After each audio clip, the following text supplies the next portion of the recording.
Bende Mataram. Audiobook, novel silat. Cerita, Hapraktikto. Bab 144. Dengan hati-hati Tatang Sontani menatap wajah Sangaji. Ia memperoleh kesan hebat yang terjadi dalam diri pemimpinnya yang berusia muda itu. Tapi apa itu, ia tak dapat menebak, ia mencoba menggerayangi. Karena itu ia menoleh kepada Tubagus Simuntang untuk minta bantuan rekannya itu pun tak beda dengan sikapnya. Maka akhirnya ia memberanikan diri. Didahului dengan membungkuk hormat, ia berkata, hamba memang seorang manusia yang tiada guna. Semenjak himpunan Sangkuriang terpecah belah, hampir setiap saat hamba berada di dataran ketinggian Gunung Cibugis. Mungkin rekan Tubagus Simuntang pernah mendengar nama itu karena tugasnya sebagai penghubung keluar dan ke dalam. Mendengar perkataan Tatang Sontani, secara wajar Sangaji mengalihkan pandang kepada Tubagus Simuntang.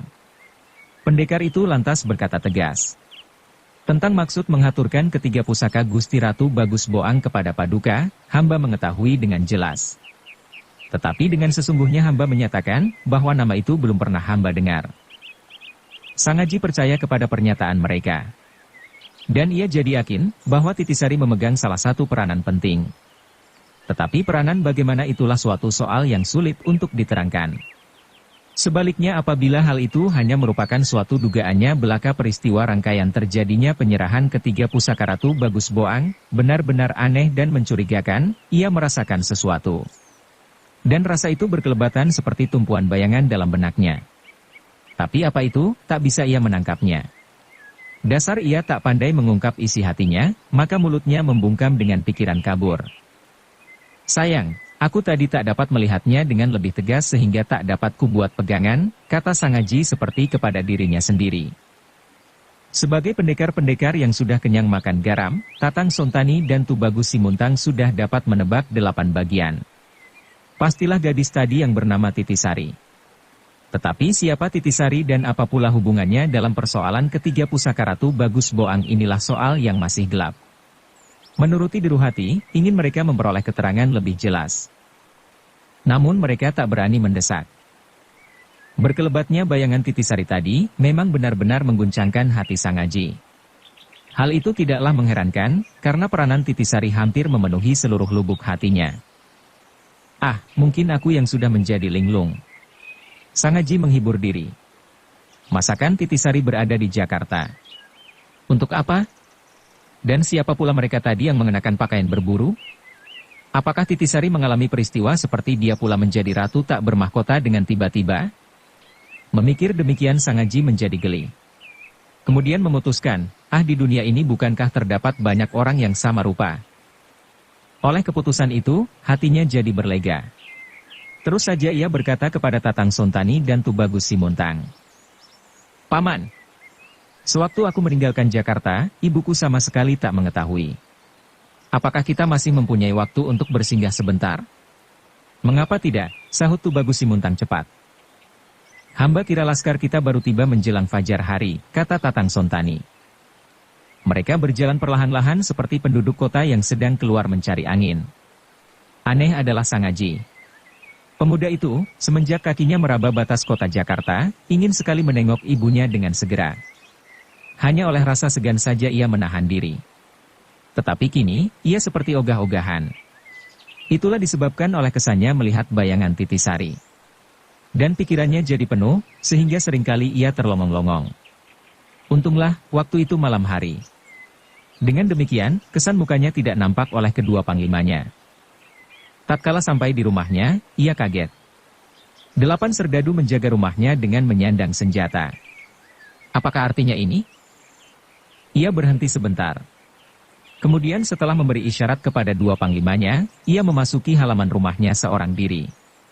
Tatang Sontani dan Tubagus Simuntang tak perlu mencemaskannya. Mereka kenal ketinggian ilmu sakti pemimpinnya. Apabila 8 serdadu itu sampai berani main gila, mereka semua bukan tandingnya. Sebaliknya pemimpinnya bisa merampungi mereka dengan gampang.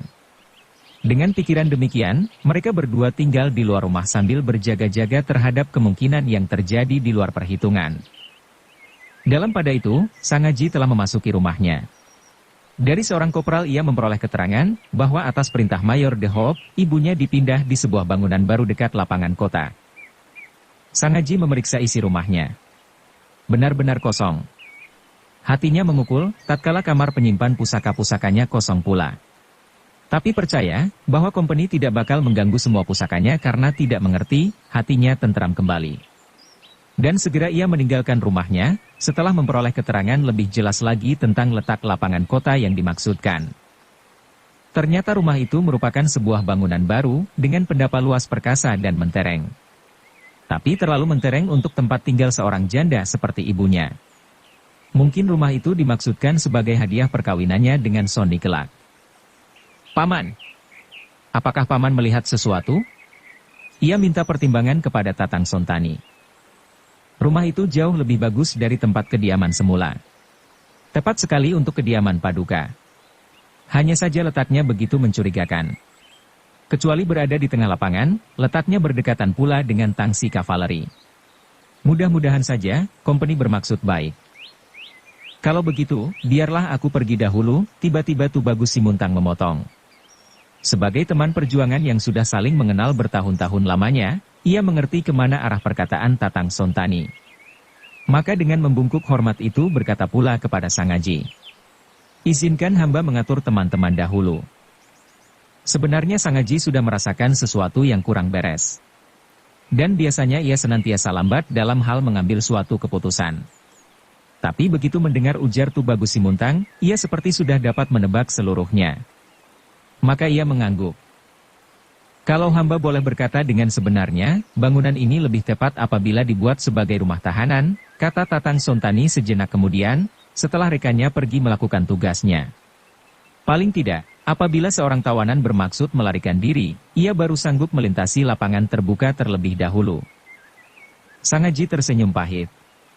Bukannya ia tidak dapat menebak maksud Mayor De Hoop sesungguhnya, tapi teringat akan diri sendiri yang sebenarnya sudah semenjak lama menjadi tawanannya, ia jadi tergugah begitu mendengar ujar Tatang Sontani. Seketika itu juga, timbullah sifat kejantanannya. Terus saja ia berkata kepada Tatang Sontani. Paman, dalam segala hal Paman lebih pandai daripadaku. Hamba tidak berani menerima pujian Paduka, potong Tatang Sontani dengan cepat. Dalam segala hal, Paduka pasti sudah dapat menggerayangi maksud pemindahan ini terlebih dahulu daripada hamba. Soalnya, Paduka terlalu mulia serta agung budi, sehingga tak sampai menyatakan hal tersebut. Tetapi dengan sesungguhnya, kali ini aku mohon pertolongan Paman. Silakan meskipun Paduka memerintahkan hamba memasuki lautan api atau menyeberang lautan Golok, hamba tidak akan mundur. Bukan itu, kata Sang Haji agak segan. Aku mohon bantuan Paman untuk melihat-lihat gedung yang kita masuki petang hari tadi. Mudah-mudahan Paman dapat membantu aku memperoleh pegangan kuat. Bukan main girang hati Tatang Sontani memperoleh kepercayaan itu. Memang apabila menuruti hati serta kebiasaannya ia takkan meninggalkan gedung Tionghoa tadi sebelum memperoleh keyakinan pasti. Tapi karena mengingat ketuanya yang baru itu terlalu sangat teguh memegang tata santun sehingga membatalkan niatnya sendiri, ia terpaksa mau mengalah. Kini, ia justru mendapat perintah. Maka begitu habis membungkuk hormat, segera ia melesat terbang seperti bayangan. Sang Haji sendiri lantas saja meneruskan perjalanannya. Dengan kebulatan tekad, ia menyeberang lapangan terbuka, kemudian menjenguk pintu samping. Sekali pandang, ia melihat ibunya duduk menghadap meja panjang yang penuh dengan benda-benda gemerlapan. Namun ibunya nampak bersikap dingin. Perhatiannya lebih tertarik kepada sebuah benda yang selalu dipangku dan diusap-usapnya. Itulah mata tombak karatan warisan almarhum ayahnya yang diterimanya dahulu dari gurunya Wirapati. Karena kesibukan hatinya, ia sampai lupa menyampaikan kepada ibunya. Dan ia jadi menyesali diri atas kelalaiannya. Sony De Hoop juga berada di situ. Terang, ia bermaksud menemani ibunya. Teringat laporan Suhanda tentang beradanya gadis itu di sekitar lembah Gunung Cibugis, suatu pertanyaan besar merumun dalam benaknya. Biarlah aku menemuinya, katanya di dalam hati. Kalau ia merubah sikap apa boleh buat aku akan membawa ibu pergi. Dengan langkah tenang ia memasuki rumahnya yang baru dari pintu depan. Begitu muncul di ambang pintu, Sony De Hoop bangkit dengan serentak dari tempat duduknya. Kemudian menyambut dengan tersenyum manis. Ibu, kata gadis itu. Lihat. Dia akhirnya toh datang juga. Kemudian kepada Sangaji, selamanya engkau membuat hatiku bingung saja. Mengapa kau pergi tanpa pamit? Seperti biasanya Sangaji tak pandai berbicara di depan Sony. Ia hanya tersenyum, kemudian menghampiri ibunya yang memandangnya seolah-olah pertemuan itu terjadi dalam suatu mimpi buruk. Biarlah aku pergi dahulu. Setelah kau mandi, aku akan kembali, kata Sony De Hoop. Ia tak menunggu jawaban Sangaji. Dan sebentar saja, langkahnya sudah tak terdengar lagi. Ibu, dari mana saja datangnya barang-barang ini? Sangaji minta keterangan. Mayor De Hoop berkata, bahwa engkau sekarang sudah menjadi seorang yang penting. Karena engkau sudah membuat jasa besar terhadap pemerintah, maka beliau mengumpulkan hadiah untukmu, sahut Rukmini. Kemudian meneruskan dengan menghela napas. Sebenarnya, kita sudah biasa hidup dengan sederhana. Barang semahal ini, tidaklah penting. Sangaji mengerenyitkan dahi. Keterangan ibunya tentang ucapan Mayor De Hoop benar-benar mengandung duri tajam luar biasa. Ia sudah membuat jasa terhadap pemerintah Belanda? Inilah pernyataan yang aneh dan lucu. Dan segera ia dapat menebak maksud Mayor De Hoop sesungguhnya. Paling tidak 8 bagian.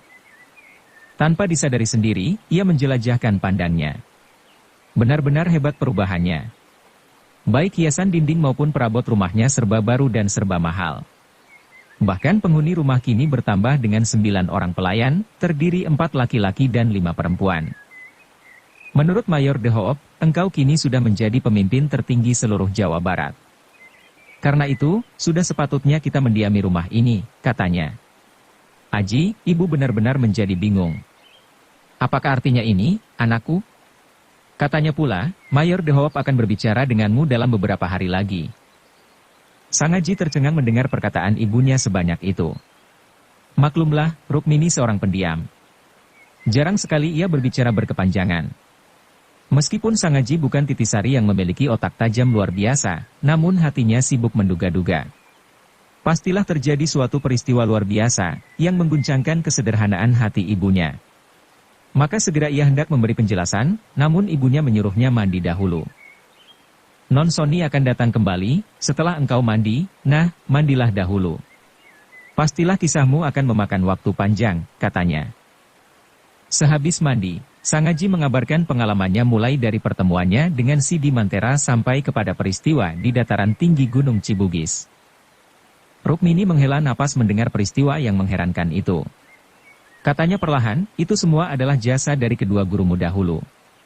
Coba sekiranya engkau tak memperoleh bimbingannya, masakan engkau dapat melawan kegagahan mereka? Sudah barang tentu Rukmini tak tahu, bahwa kesaktian Sangaji sesungguhnya diperolehnya dari guratan rahasia keris Kiai Tunggul Manik dan Bende Mataram. Kepandaian Sangaji kini apabila dibandingkan dengan kesaktian kedua gurunya, jauh berada di atasnya.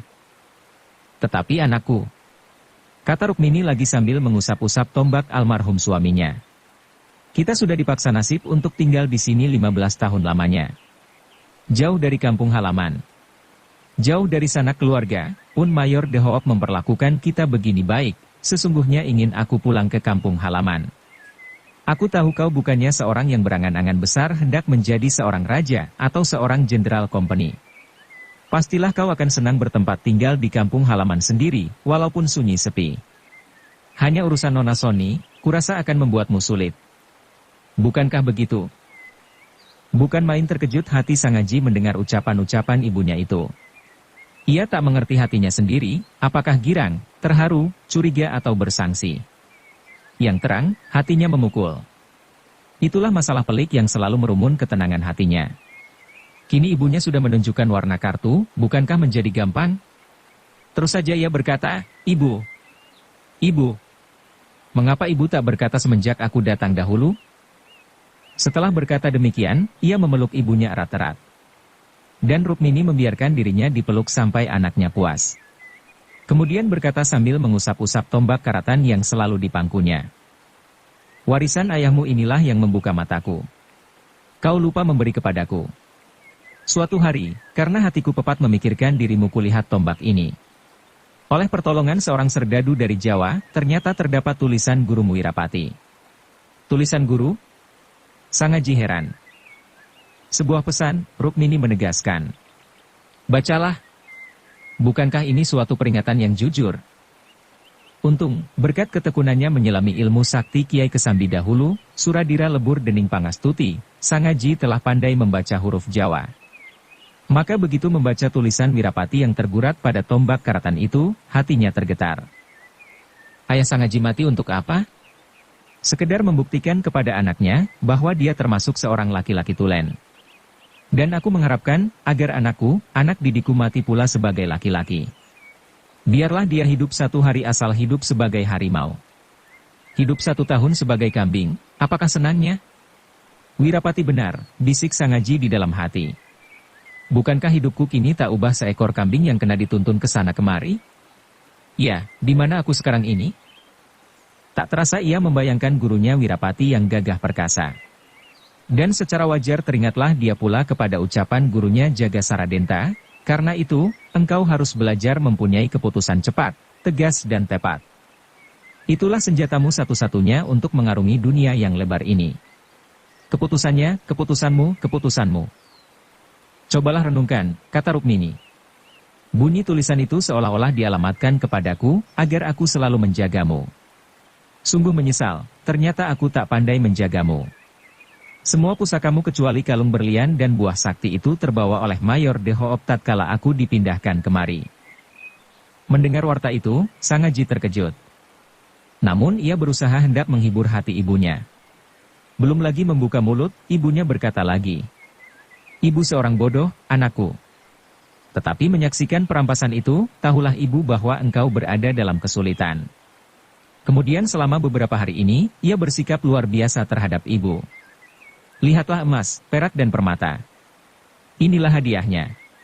Benar ia berkata, bahwa semuanya ini demi eratnya hubungan keluarga kita di kemudian hari, tetapi ibu berada di dekatnya hampir 3 tahun lamanya. Dan mengenal dia lebih dari 7 tahun. Ibu rasa cukup mengenal baik sifatnya. Ibu rasa, pastilah ada sebab utamanya yang beralasan.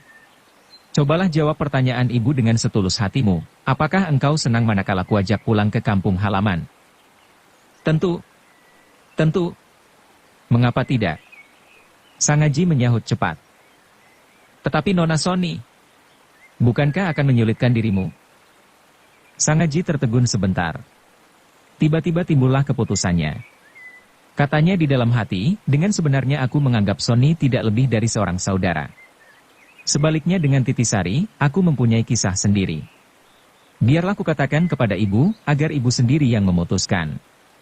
Setelah memperoleh keputusan demikian, segera ia menceritakan riwayat pertemuan dengan Titisari sampai terpisahnya kembali di perbatasan Cirebon.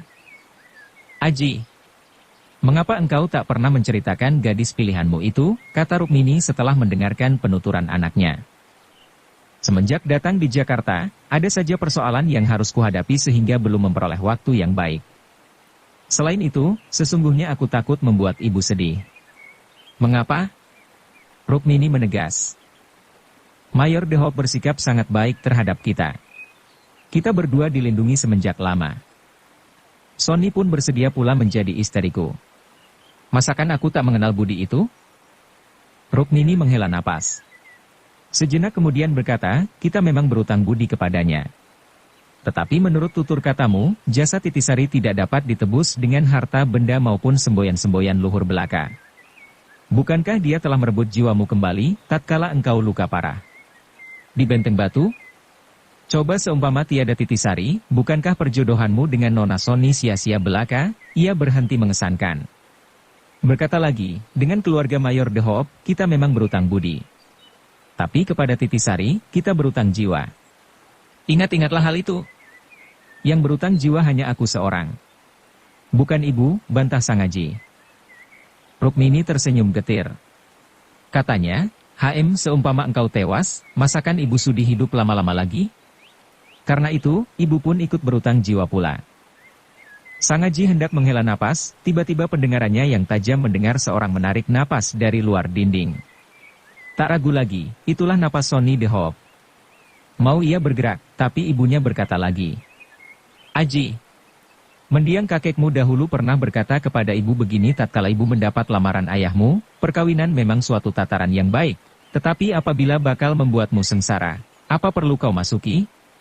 Aku tahu kini, apa sebab kakekmu berkata begitu terhadap ibu. Sebenarnya, kakekmu agak menyaksikan kesetiaan ayahmu. Maklumlah, ayahmu seorang berasal dari Pulau Bali. Sedangkan ibu seorang gadis Jawa. Kakekmu mengira bahwa perkawinan itu akan berakibat buruk untukku. Untunglah, prasangka kakekmu itu tidak terbukti. Ayahmu ternyata seorang laki-laki sejati. Sampai di sini, Rukmini sukar menuntaskan perkataannya. Tangannya menggenggam tombak karatan itu erat-erat. Tahulah Sangaji hati ibunya sedang terisi kenangan ayahnya. Maka ia tak mau mengganggunya. Sejenak kemudian Rukmini berkata, "Sekarang, aku mau meminjam ucapan mendiang kakekmu itu untukmu. Ingatlah Aji, engkau anakku seorang. Ibu tahu, hatimu jauh berada di Jawa Tengah. Apabila hatimu senantiasa pepat, masakan ibu bisa tidur nyenyak dan makan enak." Bukan main terguncang hati Sangaji. Ia seperti kehilangan diri sendiri, sehingga tak tahu apa lagi yang harus dilakukan. "Ibu," akhirnya ia berkata seperti linglung. "Sepanjang perjalanan, aku seperti melihat bayangan Titisari. Mungkin sekali ia berada di sekitarku. Hanya saja, ia tak mau memperlihatkan diri." "Kau berkata, Titisari berada di dekatmu?" Rukmini menegas. Sangaji berbimbang-bimbang. Namun ia menyahut juga, Titisari seorang gadis pintar luar biasa. Semua yang tersembunyi, baginya sangat cerah. Tetapi setelah berkata demikian, ia menyaksikan ucapannya sendiri. Tak dikehendaki sendiri, ia kelihatan termangu-mangu. "Kalau Titisari benar-benar berada di sekitarmu seperti dugaanmu, engkau benar-benar dalam suatu kesulitan besar," Rukmini mengeluh. "Nona Soni mungkin dapat kau buat mengerti. Tapi ayahnya, inilah lain." "Mengapa begitu?" "Mungkin sekali, ia akan tersinggung kehormatannya," sahut Rukmini. "Prajurit terlatih menjaga kehormatan kesatuannya. Karena itu, prajurit lekas saja tersinggung kehormatannya. Bukankah kakakmu Willem pernah berkata demikian berulang kali kepadamu? Lihatlah, sampai ibumu sebodoh ini masih sanggup menghafal." Sangaji adalah anak tunggal Rukmini. Tak mengherankan bahwa ia menganggapnya sebagai hidupnya sendiri. Dahulu tatkala ia mendengar kabar pertunangan Sangaji dan Soni de Hoop sudahlah timbul kesangsiannya. Sebagai seorang wanita suku Jawa, sudah barang tentu ia mengharapkan agar memperoleh menantu berasal dari Jawa pula. Tetapi mengingat bahwa Sangaji masih membutuhkan perlindungan, ia tak memperlihatkan suatu sanggahan. Teringat dirinya sendiri menerima cinta kasih seorang putra dari Pulau Bali, dia bersedia menerima pula kenyataan itu. Tetapi diam-diam ia mengetahui betapa sikap dingin Sangaji terhadap Soni de Hoop. Terasa dalam naluri keibuannya Sangaji tak lebih seorang tawanan yang mencoba mengatasi rasa kalahnya. Soni de Hoop seorang gadis tiada cela. Malahan lambat laun tertanamlah benih kasihnya. Tapi melihat anaknya bersikap dingin, mau tak mau ia jadi perasa pula. Maka ia mencoba menduga-duga. Dan begitu mendengar cerita anaknya yang menyebut-nyebut seorang gadis yang bernama Titisari dengan bersemangat, hilanglah sudah rasa sangsinya. Apalagi Titisari ternyata seorang gadis yang pernah merebut jiwa Sangaji. Mayor de Hoop tidak hanya mempunyai kekuasaan company, tapi ia menguasai kita berdua pula. Belum-belum ia sudah merampas pusaka milikmu. Aku khawatir, engkau kelak kena dirampas pula. Marilah kita pulang saja ke kampung halaman. Lihat, inilah warisan tombak ayahmu." Belum lagi ia menyelesaikan perkataannya, Soni de Hoop terdengar tiba di serambi depan. Maka cepat-cepat ia berkata lagi, "Temuilah dia dan berbicaralah baik-baik. Bilang, bahwa engkau ingin menghadap ayahnya. Mudah-mudahan ayahnya memperkenankan kita pulang ke kampung halaman dengan aman damai." Dengan membulatkan tekad, Sangaji berdiri dari tempat duduknya. Hatinya terasa ringan. Maka dengan langkah tetap ia berjalan ke serambi depan menyambut kedatangan Soni de Hoop. Ternyata Soni de Hoop datang dengan dikawal oleh seorang sersan berusia tua. Sersan itu berkumis tebal. Matanya tajam berlindung di bawah alisnya yang tebal pula. Sekali pandang tahulah Sangaji bahwa sersan itu bukan orang sembarangan. Memperoleh kesan demikian, diam-diam ia berjaga-jaga diri. "Taruhlah di meja," perintah Soni de Hoop. Dengan sikap hormat, Sersan itu meletakkan bebannya di atas meja. Heran Sangaji, karena beban itu ternyata pusaka sakti Kiai Tunggul Manik, Bende Mataram dan pedang Sokayana yang tadi menyibukkan pikirannya. Ayah kini tidak menganggapmu lagi sebagai seorang pemuda tolol. Namun karena menjaga hal-hal yang tidak kau inginkan, ayah perlu menyimpan semua pusakamu ini. Malam ini kami kembalikan dengan utuh. Periksalah dahulu barangkali engkau mengira ayah memalsukan, kata Sonny De Hoop. Untuk mengenal ketiga pusaka sakti itu, Sangaji tidak membutuhkan waktu lama. Dengan pandang, ia sudah mengenalnya. Hatinya penuh syukur dan hampir saja menyatakan rasa terima kasih. Untung waktu itu, Sonny De Hoop berkata lagi sambil menghela napas. Selamanya engkau membuatku tidak mengerti. Sebenarnya bagaimana bisa terjadi begitu? Mereka kemudian duduk di ruang depan. Setelah pembantu rumah menghantarkan minuman ringan, mulailah Sangaji mengumpulkan semangat. Dengan mendengarkan kata-kata Sonny De Hoop tahulah dia sudah, bahwa beradanya di dataran ketinggian Gunung Cibugis bukan merupakan suatu rahasia lagi. Teringat helaan napas Sonny yang tadi didengarnya di luar dinding tatkala ibunya sedang memperbincangkan rencana pulang ke kampung halaman, timbullah sikap jantannya. Dasar ia seorang yang jujur dan berjiwa ksatria sejati, lantas saja berkata dengan tenang. Sebenarnya tadinya aku hanya bermaksud memenuhi suatu undangan belaka. Kemudian aku menyaksikan mereka saling membunuh. Bukankah sayang? Alangkah baiknya, apabila mereka hidup rukun dan damai sebagai kawan senasib dan sebangsa. Sederhana sekali kata-kata Sangaji. Untung, Sonny De Hoop sudah mengetahui persoalannya dan laporan-laporan militer yang didengarnya. Dengan demikian, ia dapat menangkap keterangan Sangaji. Katanya kemudian, kau selamanya lambat dalam segala hal tidak pandai berbicara banyak.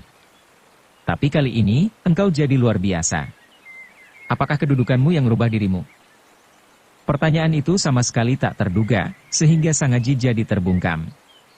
Sonny De Hoop sendiri agaknya tak bermaksud memperoleh jawaban, ia meruntuhkan pandang ke alas meja, lalu berkata memerintah kepada Sersan yang tetap berdiri tegak di dekatnya. Bawalah pusaka tuan muda ini ke dalam. Sersan itu mengangguk, kemudian membawa ketiga pusaka sakti ke dalam. Setelah diserahkan kepada Rukmini, ia kembali ke serambi depan di sudut ruang samping. Aji, betapa alasan ayah, hatimu pasti sakit sewaktu mendengar kabar hilangnya ketiga pusaka itu, bukan? Pastilah engkau sudah menuduh kompeni merampas milikmu. Agaknya benar juga, ujar Sonny De Hoop lembut. Tiap prajurit selalu menyatakan diri bahwa dia adalah penjaga dan pengatur keamanan. Padahal dialah sesungguhnya perusak keamanan. Kau percaya? Tidak. Lihatlah dengan alasan demi menjaga dan mengatur keamanan, kerap kali dia perlu membunuh yang lain. Setidak-tidaknya membuat rugi yang lain. Nah, bukankah dia justru menjadi perusak keamanan? Maka teringatlah aku kepada ucapan seorang filosof Yunani kuno yang berkata begini, kau tahu apakah sesungguhnya organisasi militer itu? Mereka tak lebih dari organisasi pembunuh yang dilindungi undang-undang. Kau percaya? Tidak. Sonny De Hoop tertawa lembut. Dan Sangaji bertambah berwaspada. Katanya di dalam hati, dia berkata, militer adalah organisasi pembunuh yang dilindungi undang-undang. Benarkah hatinya berkata begitu juga? Jangan-jangan ia hendak memancing aku. Teringatlah dia akan sepak terjang prajurit-prajurit kompeni Laskar Pangeran Bumi Gede maupun Laskar Pangeran Ontowiryo. Semua-semuanya membunuh. Juga mereka yang menamakan diri golongan pendekar di seluruh jagat ini. Maka terasalah betapa pernyataan Sonny De Hoop tepat mengenai sasarannya. Namun, tak berani ia berlaku sembrono. Hati-hati ia menatap wajah Sonny De Hoop. Siapa tahu, semua ucapannya mengandung duri. Sonny De Hoop meruntuhkan pandang. Lalu memandang wajah Sangaji. Aji, maafkan ayahku. Dengan sesungguhnya, ia bermaksud baik sekali. Lihatlah semua pusaka milikmu dikembalikan dengan utuh. Sonny, ayahmu baik sekali. Dan selamanya dia baik sekali terhadapku dan ibu, masakan aku berani menuduh yang bukan-bukan, sahut Sangaji. Terhadap Sangaji, Sonny De Hoop tiada pernah menyangsikan semua ucapannya. Maka dengan penuh perasaan dia berkata, aku tahu dan aku percaya padamu. Semuanya itu terjadi karena kemuliaan hatimu. Kau berkata tadi, bahwa kedatanganmu di dataran tinggi Gunung Cibugis semata-mata hendak mendamaikan semua pihak yang sedang bertengkar. Sebab hatimu yang mulia ingin melihat semua insan hidup damai. Kau ingin melihat. Ia berhenti. Hatinya pilu dan pedih. Terasa sudah, bahwa antara dia dan Sangaji kini seperti telah terjadi suatu jurang pemisah. Suatu hal yang tidak dikehendakinya sendiri. Katanya lagi, company sekarang memang bertugas untuk mengamankan seluruh daerah Jawa Barat. Kau sekarang sudah menjadi pemimpin tertinggi himpunan Sangkuriang. Tiap patah katamu akan didengar dan dilakukan dengan patuh. Cobalah bujuk mereka agar hidup berdamai dengan company. Dengan begitu jalan yang akan kita lalui menjadi rata seperti semula. Tidak mungkin, sahut Sangaji cepat. Mereka bercita-cita justru hendak mengusir pemerintah Belanda dari bumi Jawa. Mendengar ucapan Sangaji, wajah Sonny de Hoop berubah hebat sampai pucat. Tanpa disadari sendiri, ia bangkit dari tempat duduknya sambil berkata dengan nada tinggi. Kenapa kau mengucapkan kata-kata begitu? Kau bisa dianggap sebagai pemberontak. Sonny. Mereka memang berkata dan bercita-cita begitu. Lalu aku harus berkata bagaimana? Apakah aku harus memperkosa ucapannya? Sahut Sangaji. Mereka mempercayai aku. Meskipun hatiku enggan, tetapi aku tak menolak pula. Apakah menurut pendapatmu aku harus mengkhianati mereka? Lama sekali Sonny de Hoop menatap wajah Sangaji. Ia nampak terkejut, gusar, kecewa dan pilu. Juga Sersan yang duduk di sudut ruang depan. Akhirnya perlahan-lahan Sonny de Hoop duduk kembali dengan pandang lembut. Dan Sersan itu terdengar melepaskan napas lega pula. Perlahan Sonny de Hoop berkata, semula aku tak percaya kepada semua kabar yang kudengar. Kemudian aku minta izin ayah hendak membuktikan sendiri. Sekarang aku mendengar pula dari mulutmu sendiri. Apakah aku bisa mengingkari kesulitan ini? Setelah berkata demikian, gadis itu nampak berduka dengan hati pilu. Ia melemparkan pandang jauh di sana. Kepada tiang-tiang pendapa, kepada wajah Sersan yang menunduk, kemudian pada kegelapan malam. Namun penglihatan itu tidak merasuk dalam rasanya. Akhirnya setelah lama berdiam diri ia meruntuhkan pandang ke bawah seraya berkata dengan berbisik. Waktu engkau diketemukan ayah di dalam medan perang dahulu, ayah sudah bercuriga. Tetapi ia mendengarkan kata-kataku. Kemudian untuk kedua kalinya, engkau berada di perkemahan. Juga ayah tidak mengusut lebih lanjut. Tetapi sekarang semua orang mendengar kabarmu. Sulitlah untuk meniadakan semuanya itu. Ia berhenti sebentar menghela napas. Sekonyong-konyong pandang matanya berkilatan, benarlah kata pepatah, kalau suamimu menjadi raja, kau akan menjadi seorang permaisuri yang muda. Tetapi bila suamimu menjadi setan, kau pun akan menjadi iblis. Nah, biarlah aku menjadi iblis. Mendengar ucapan Sonny de Hoop, hati Sangaji terharu bukan main.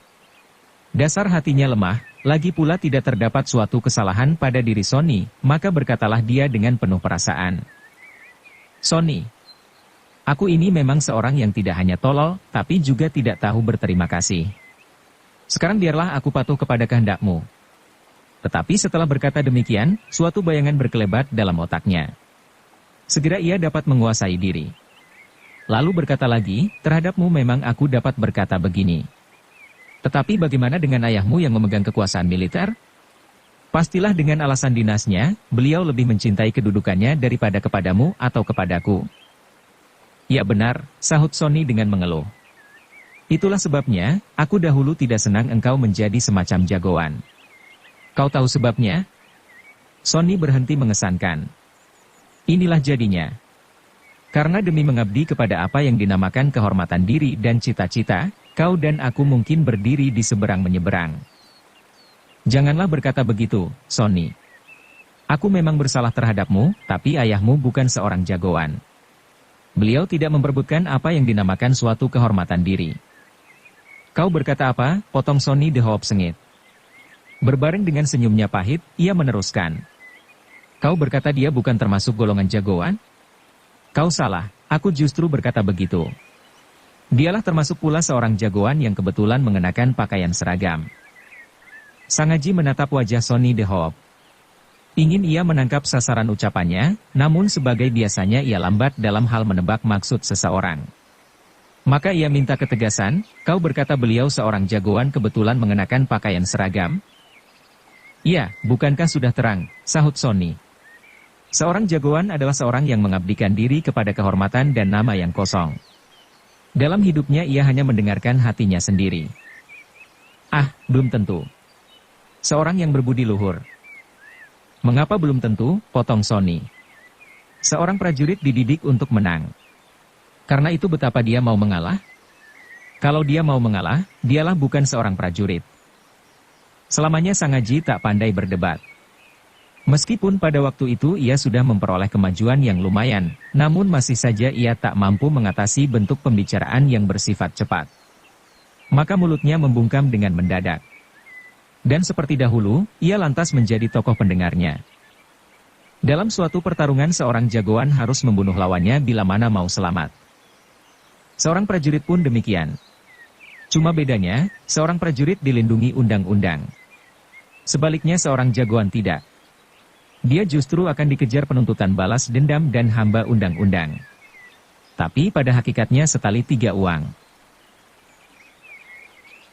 Bersambung ke bab 145. Dukung kami dengan subscribe, follow, like, komen dan share. Terima kasih.